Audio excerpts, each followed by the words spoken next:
Pemirsa, politikus PDI Perjuangan Effendi Simbolon menyalahkan Presiden Joko Widodo yang tidak terapkan lockdown sejak awal pandemi COVID-19.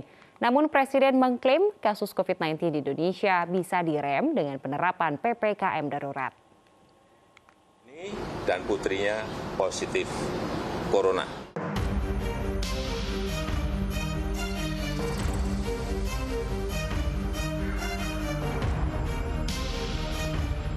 Hampir 1,5 tahun sudah pandemi melanda Indonesia sejak Jokowi mengumumkan kasus corona pertama di Indonesia. Namun hingga saat ini kasus corona di Indonesia belum juga mereda. Ahli epidemiologi Universitas Indonesia Pandu Riono mewanti-wanti Presiden Jokowi soal jebakan pandemi karena kasus corona di Indonesia tidak terkendali.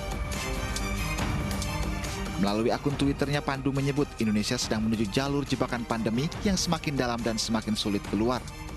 Ia meminta Presiden Jokowi untuk meningkatkan testing dan tracing serta vaksinasi. Sementara itu, politikus PDI Perjuangan Effendi Simbolon menyalahkan Presiden Joko Widodo yang tidak menerapkan lockdown sejak awal, sehingga berakibat pada melonjaknya kasus COVID-19. Namun, kebijakan lockdown ini seperti si malakama lantaran banyak hal yang perlu diperhatikan dan dipertimbangkan.